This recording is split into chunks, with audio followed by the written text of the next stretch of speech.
यह कहानी है एक कायर इंसान कैंग की। एक दिन अचानक आधी आबादी के साथ कैंग को भी खतरनाक जगह में भेज दिया जाता है। सभी लोगों को कुछ शक्तिशाली कौशल मिले जो उन्हें इस खतरनाक दुनिया पर हावी होने में मदद करने वाले थे, लेकिन कैंग को एक बेकार कौशल मिला, रिसरेक्शन। और यकीन मानिए यह कौशल उसके लिए एक अभिशाप से कम नहीं था। वह बार बार मरा, इतनी बार कि उसे गिनती भी याद नहीं। कभी कुचल दिया गया, कभी टुकड़ों में काट दिया गया, कभी जलकर राख हो गया और एक बार तो एक मोटे गॉब्लिन ने उसे कुचल दिया था। यह सब भी काफी नहीं था। उसका परिवार, उसके मम्मी पापा, उसकी माँ कोमा में चले गई और उसके पिता ने अपना एक हाथ गंवा दिया और उसकी इकलौती बहन। दोस्तों, अगर आप नए हैं तो सब्सक्राइब करना ना भूले। मुझे पता है आप मेरे सपोर्ट के लिए ये कर सकते हैं। अब हम आगे बढ़ते हैं। मांगा सोलो रिसरेक्शन। इसकी शुरुआत में दिखाए जाते हैं अनडेड, ऐसे बींग जो मारने पे नहीं मरते। हम इमोर्टल्स के लिए जो जिंदगी और मौत से आगे निकल चुके हैं, किसी एक डायमेंशन को डोमिनेट करना बहुत ही आसान टास्क था, ऐसा हमको लगता था जब तक हमने अर्थ पर अपने पैर नहीं रखे। तेज आग दिख रही, लावा चारों तरफ। हमें ऐसा लगता था हम किसी भी डायमेंशन को अपने काबू में कर। तब एक स्केलेटन चिल्लाता है, ये क्या है? आखिर ये क्या हो रहा है? तुम तो बस एक इंसान हो, वो भी अर्थ पे। तुम कैसे जिंदा? बड़े ही हैरान होते हुए वो अनडेड पूछता है। आग से एक मानवकृत आकृति बाहर आते हुए कहता, कौन जानता, मे बी मैं तुम लोगों से ज्यादा अच्छा और ज्यादा मजबूत। ऐसे कहते हुए वो आकृति अनडेड को एक पंच मारती है और एक पंच में वो अनडेड धराशायी हो जाता है। इसके साथ हमारी मांगा शुरू होती है सोलो रिसरेक्शन। 2 साल पहले एक घर में एक लड़की दरवाजे के पास अपने भाई को बोलती है कि मुझे समझ नहीं आता कि एक लड़का जो कि जॉबलेस है अपनी बहन के यहाँ कैसे रह सकता है, और वो भी रात को शराब पी कर आकर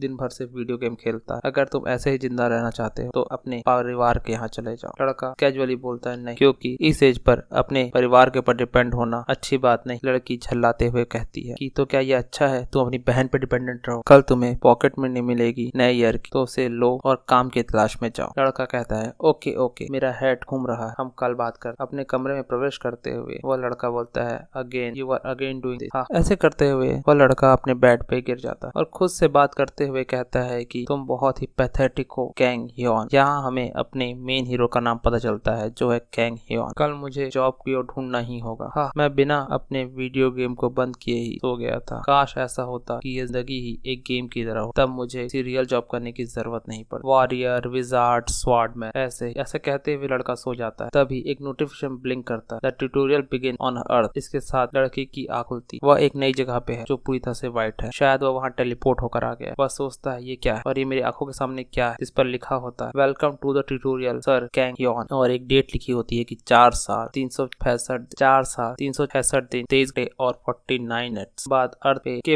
सेकंड डायमेंशन से कनेक्ट हो जाएगी। नोटिफिकेशन आगे लिखा होता है कि इस ट्यूटोरियल 8 लेवल हो और हर लेवल कम करने पर तुमको एक गिफ्ट मिलेगा विथ अवेकनिंग। लड़का सोचता कि क्या ये बहुत अच्छा गेम का? फिर वो सोचता है कि मुझे दिन भर गेम खेलने की वजह से ऐसे अजीब से सपने आ रहे हैं, मुझे इसे छोड़ना चाहिए। और मन में सोचता है mom dad I am sorry, कल से मैं काम पे जरूर जाऊंगा। फिर खुश होते हुए बोलता है कि लेकिन आज मैं इस गेम को अच्छे से एंजॉय करूंगा। ये केवल एक गेमिंग माइंडसेट का कमाल। एक नोटिफिकेशन के साथ हमारा हीरो फर्स्ट लेवल पे एंटर करता है जिसका टॉपिक है मे your courage save the earth. First level यहाँ बताया जाता है तुमको अपने सबसे बड़े फियर को कॉन्कर करना है और अपना करेज प्रूफ करना है। गेम के क्लियर कंडीशन में बताया जाता है कि आपको ब्रिज के एंड में पहुंचना है और अगर आप फेलियर होते हैं तो पेनल्टी है डेथ। हीरो बोलता है कौन सा ब्रिज, कहाँ कब? तभी वो टेलीपोर्ट होता है और उसकी आंखों के सामने एक पतली 1 मीटर चौड़ी मिट्टी की बनी हुई ब्रिज दिखती है जिसके नीचे धड़कता हुआ लावा होता है। उसके बगल में बहुत से लोग, वैसे ही कई ब्रिज होते हैं, उसमें सभी लोगों के सामने एक एक ब्रिज होता है। उसकी नजर बगल में पड़ती है जहाँ उसकी बहन होती है। वो अपनी बहन को बोलता है तुम मेरे सपने में क्या कर रही हो? उसकी बहन की आंखों में आंसू है। वो बोलती है कैंग ह्योन। वो पूछता है क्या हो रहा है? उसकी बहन बोलती क्या हम सचमुच एक ड्रीम में हैं? अचानक से लोगों ने मुझसे पूछना चालू कर दिया कि हमें अर्थ को बचाना है और मैं यहाँ टेलीपोर्ट हो गई। ह्योन बोलता है कि इसे अपना ड्रीम मत समझो क्योंकि ये मेरा ड्रीम है। हीरो को लग रहा है कि वो भी अपने ड्रीम में। उसकी बहन बोलती है क्या यह भी इम्पोर्टेंट है? अगर ये ड्रीम होता तो हम इतनी आसानी से बात नहीं कर पाते। तब हीरो बोलता है हाँ, मेरा ब्रेन कोई नेचुरली डिसीव कर सकता। इतना कहकर लड़का आगे बढ़ जाता है उस ब्रिज को पार कर। उसकी सिस्टर बोलती है व्हाटएवर। अगर लड़का बोलता है अगर मैं यहाँ मर जाता हूँ तो मैं उठ जाऊंगा सपने। तभी ऊपर से कोई लावे पे गिर जाता है जो बेहद दर्दनाक चीज के साथ उसमें जल जाता है, जिसे देख के दोनों भाई बहन की रूह कांप जाती। उसकी सिस्टर बोलती है तुमको अब क्या लगता है? हीरो बोलता है ये कुछ रियल सा महसूस हो रहा है पर फिर भी मैं डर नहीं रहा, जबकि उसके पैर कांप रहे। सिस्टर सोचती है कितना बड़ा डर। उसकी सिस्टर बोलती है ज्यादा टेंशन मत लो और घुटनों के बल चलते हुए इसे पार करो, इससे रिस्क लेस होगा और हम पार कर। ऐसा कहकर वो आगे बढ़ने लगता है। उसका भाई बोलता है, हीरो बोलता है कि मुझे डर नहीं लग रहा। उसकी सिस्टर सोचती है कि वह बिल्कुल बकवास बातें कर रहा। धीरे धीरे वो आगे बढ़ते जाते हैं घुटनों के बल चलते हुए। हुए। तभी हीरो बोलता है कि हम कुछ भूल रहे हैं बहुत जरूरी। सिस्टर बोलती है हो सकता है यहाँ मरने के बाद हम असली जिंदगी में भी मर जाएं। हीरो हंसते बोलता है हा हा हा हा और डरते हुए बोलता है लड़खड़ाती हुई आवाज, मैं इस बात को इग्नोर करने की बहुत देर से कोशिश कर रहा हूँ कि ये सपना है, सपना रियल नहीं, और तुम मुझे बार बार इसे बार बार याद दिला के डरा रहे। उसकी आंखों में आंसू है। उसकी बहन सोचती है कि कितना बेकार का भाई। अचानक उसका भाई लेट जाता है। सिस्टर बोलती है ये क्या कर रहे हो। यॉन बोलता है कि मैं पहले अपने हिलते हुए घबराते हुए हाथों को करूं। ये अच्छा है कि हम कुछ देर तक लेट सकते हैं। तभी एक नोटिफिकेशन ब्लिंक होता है जिसका हुआ आता है कि एक certain amount of time pass हो गया है, अतः हम ट्यूटोरियल की स्पीड को बढ़ा रहे हैं और डिफिकल्टी को इंक्रीज कर रहे हैं। ये पढ़ते ही वो देखते हैं कि वो ब्रिज पे खड़े हैं। वो शेक करने लगा है और धीरे टूटने लगता है। इसको देखकर दोनों भाई बहन तेजी के साथ आगे की तरफ भागते हैं, दौड़ते आते हैं। कई लोग नीचे गिरते हुए दिखाई देते हैं। अचानक दोनों तेजी के साथ दौड़ रहे हैं। हमारा हीरो सोचता है कोई बात नहीं, ये ब्रिज नैरो नहीं है, ये चौड़ा उतना ही, तो मैं इसे पार कर सकता हूं दौड़कर। अचानक वो देखता है कि ऊपर से कुछ पत्थर उसकी सिस्टर के ऊपर गिरने वाले और वो फिनिशिंग लाइन के पास पहुंच चुका है। वह दौड़ते हुए अपनी सिस्टर को लेकर कूदता है और ब्रिज के उस तरफ पहुंच जाता है और एक नोटिफिकेशन ब्लिंक करता है, लेवल अप, कांग्रेचुलेशन, आपने लेवल 1 क्लियर कर लिया, आपको टेम्पररी अवेकनिंग कंप्लीट हो चुकी है एज अ क्लियरिंग रिवॉर्ड। अब आप ऑफिशियली एक अवेकनर हो। इस नोटिफिकेशन को पढ़ने का समय उसके भाई के पास नहीं होता और वो आराम से लेट जाता है थका हुआ।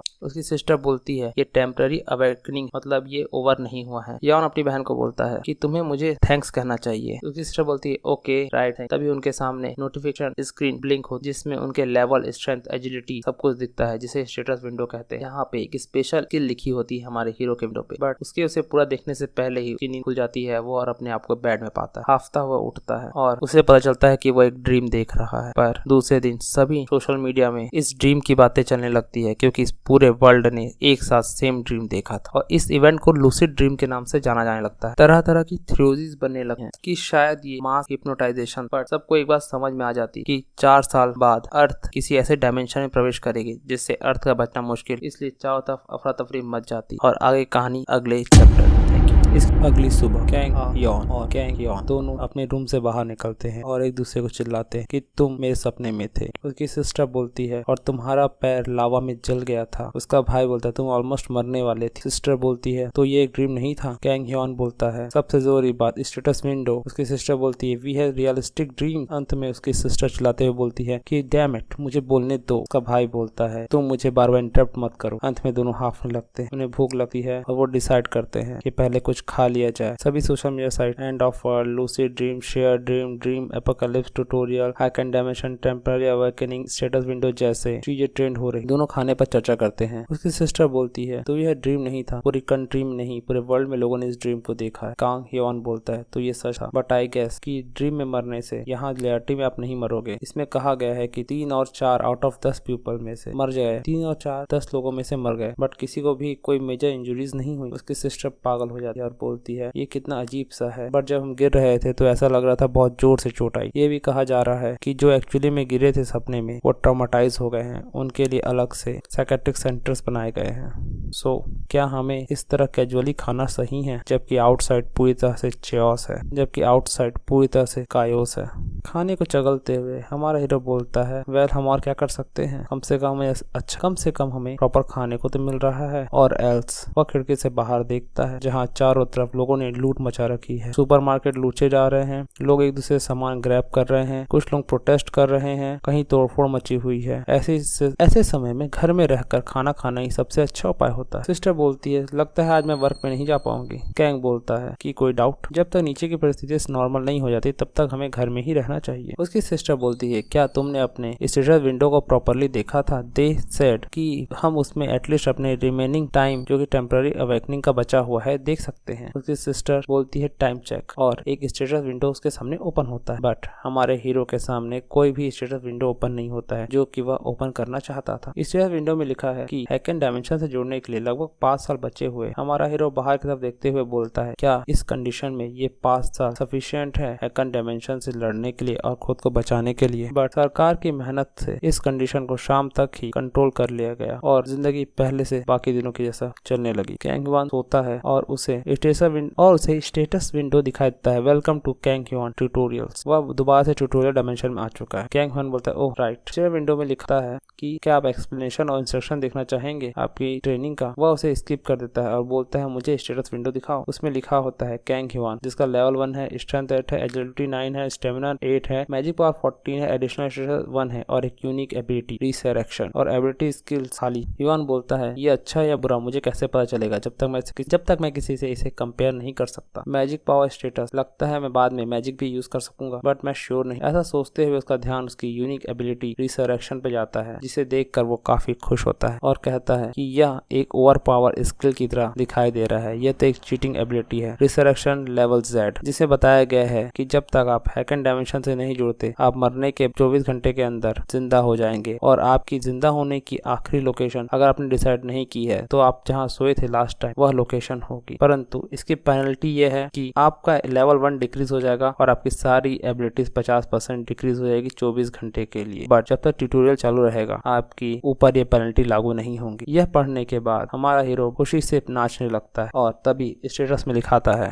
कि आप सेकंड स्टेज में इंटर करना चाहते हैं। कैंग ह्यूआन बोलता है बिल्कुल और कहता है कि मेरे स्टेटस हाई है या लो मुझे फर्क नहीं पड़ता, बट मैं उसे जब चाहूँ बढ़ा सकता हूँ और लेवल अप हो सकता हूँ। As the miracle man what can I do. परंतु मेरी खुशी तभी तक थी जब तक मैंने इस परिस्थिति का सामना नहीं किया जो आगे होने वाली है। एक मेज दिखाई देता है, एक गॉब्लिन दिखाई देता है और हमारा हीरो से पागलों की तरह एक बार में मारता है। उस वार के साथ ही गॉब्लिन मारा जाता है। नोटिफिकेशन दिखाया जाता है सेकंड स्टेज, जिसकी थीम है डिफीट द एनिमीज और अपनी स्किल को प्रूव करो। हमारा हीरो एक गॉब्लिन को मारता है, तभी दीवार के बगल से एक दूसरा गॉब्लिन आ जाता है, जिसे देख के हीरो डर जाता है। यह गॉब्लिन मिलिशिया है जो कि नॉर्मल गॉब्लिन से ज्यादा शक्तिशाली है। उसके हाथ में एक तलवार होती है और इसे समझ में आता है कि उन 2 गॉब्लिन के अलावा यहाँ तीसरा गॉब्लिन भी है जो ज्यादा पावरफुल है। इसे देखकर हीरो घबराता है। वह गॉब्लिन हंसता है और अपने एक वार से उसके मेज को दूर फेंक देता है। हमारा हीरो उसके इतने शक्तिशाली वारों को संभाल नहीं पाता और गिर पड़ता है। उसे समझ में आ जाता है कि वह इस गॉब्लिन मिलिटिया के लंबे तलवार को नहीं संभाल सकता। वह गॉब्लिन हीरो को मारता नहीं, सिर्फ घायल करता है और यहाँ से हीरो की दर्दनाक पल शुरू होते हैं। वह काफी बुरी तरह घायल है, गॉब्लिन उसे खींच रहा है। हीरो को समझ में आता है कि उसकी चोट जो लगी है वह भर गए हैं, बट उसके एनर्जी नहीं बची। क्यों इस सब से गुजरना पड़ रहा है। उसके शरीर में असहनीय दर्द था, वह नरक में हो ऐसा उसे महसूस हो रहा था। कंग सोच रहा था कि गॉब्लिन उसे मारने क्यों नहीं दे रहा। वह केवल यही चाहता था कि इस बुरे सपने से वह जल्द से जल्द जाग जाए। लेकिन कंग पीड़ा वहीं खत्म नहीं। उस दिन उसने महसूस किया कि एक मानव शरीर में कितना खून होता है। उस मोटे और विकृत गॉब्लिन ने कंग के साथ अपना ट्विस्टेड गेम खेलना शुरू किया। उसने घंटों तक कॉलर से पकड़ घसीटा और उसे कहां ले जा रहा था इसका कोई अंदाजा नहीं। उन घंटों के दौरान कंग ने अकल्पनीय दर्द और असहनीय नरकीय पीड़ा सही। आखिरकार जब ऐसा लगा कि एक युग बीत गया हो, गॉब्लिन ने उसे 3 और गॉब्लिन के सामने घसीटा और फिर उन चारों ने उसके साथ जो किया उसकी कल्पना भी नहीं की जा सकती। कंग की मौत खून की कमी और अत्यधिक यातना के कारण हो गई। वह अपने बिस्तर से चिल्लाते हुए जागा जैसे कोई पागल हो गया। उसकी चीख सुनकर उसकी बहन जुई जाग गई। वह गुस्से में थी, नाराज थी और परेशान। वह जोर से दरवाजे पटकते हुए उसके कमरे में आई, चिल्लाते हुए कही, यह सब बकवास फिर से सुबह सुबह क्यों हो रहा है? तुम 4 बजे पागलों की तरह क्यों चिल्ला रहे हो? लेकिन जब जुई ने देखा कि कंग बेचारा कंग अपने बिस्तर के कोने में कंबल लिपट कर बैठा हुआ है, पत्ते की तरह कांप रहा है और पागलों की तरह अपने नाखून खुरच रहा है, तो वह चौंक गई। कंग बतना ही कह पा रहा था कि गॉब्लिन मुझे डर लग रहा है, कृपया और नहीं। और यह देखकर जुई स्तंभ और उलझन में थी। कुछ समय बाद जुई किसी तरह से कंग को खाने की मेज पर ले गई, लेकिन वह अभी भी अनकंट्रोलेबली कांप रहा था। वह बैठते ही कंग कांपते हुए सब कुछ बताने लगा। उसने बताया कि वह अत्यधिक खून बहने से मर गया और उसके साथ क्या क्या हुआ शुरू से अंत तक। लेकिन कंग ने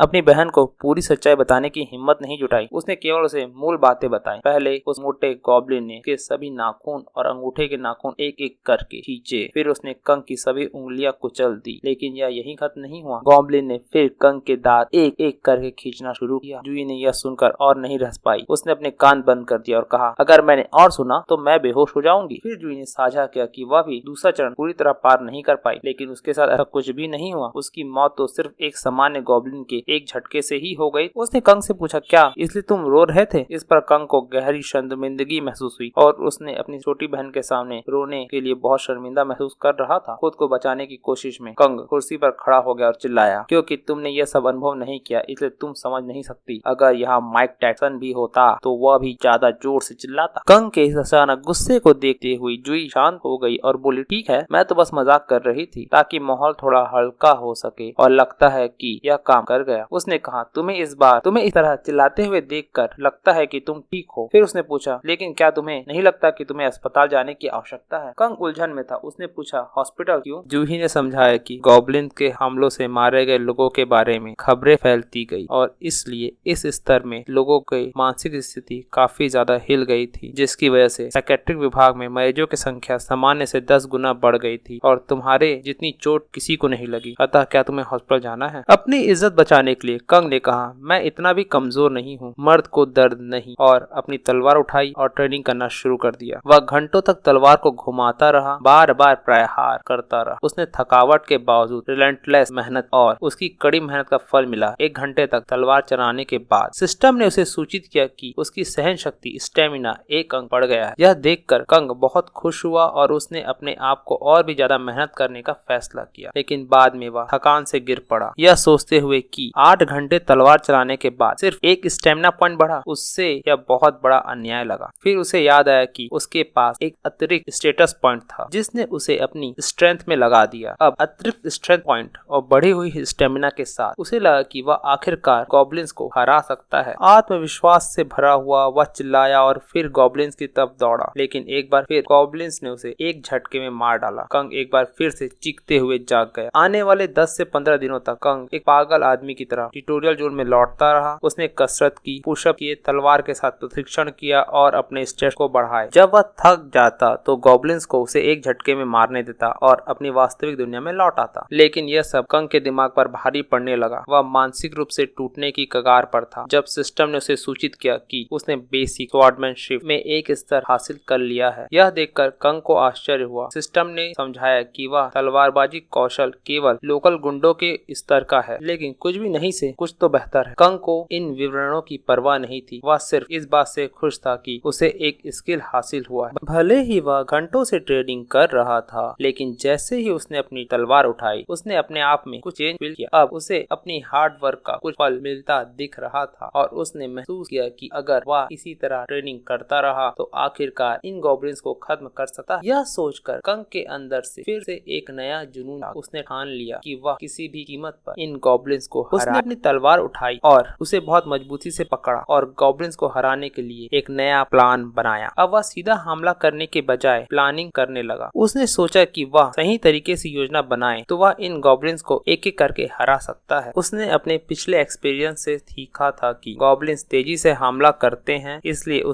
उसने पहले अपनी स्पीड को बढ़ाने पर ध्यान केंद्रित किया। उसने दिन रात दौड़ने और अन्य एक्सरसाइज के जरिए अपनी स्पीड में सुधार किया। हर दिन कांग अपनी स्पीड बढ़ाने के लिए ट्रेनिंग करता है और जब उसे लगता है कि वह पर्याप्त फास्ट हो गया है तो वह गॉब्लिन्स का सामना करने के लिए ट्यूटोरियल जोन में लौटता है। इस बार जब कांग ट्यूटोरियल जोन में लौटा तो वह पहले से ज्यादा तैयार था। उसने अपनी तलवार को घुमाया और अपनी नई स्पीड का यूज करते हुए पहले गॉब्लिन्स के चारों ओर घूम गया। गॉब्लिन को उसका पीछा करने में मुश्किल हो रही थी। कांग ने सही समय पर हमला किया और पहले गॉब्लिन को मार गिराया। पहली बार कांग ने एक गॉब्लिन को बिना मरे हरा दिया था। उसके अंदर का आत्मविश्वास और भी बढ़ गया। उसने सोचा, अगर मैं एक गॉब्लिन को हरा सकता हूँ तो बाकी को भी हरा सकता हूँ। उसने अपनी योजना को और भी विस्तृत किया और एक एक करके गॉब्लिन्स को मारने लगा। हर जीत के साथ कंग का आत्मविश्वास बढ़ गया और उसकी स्किल्स में भी सुधार होता गया। अब वह गॉब्लिन्स का सामना करते हुए उतना नहीं डरता था। हालांकि वह कभी कभी उनकी क्रूरता को याद कर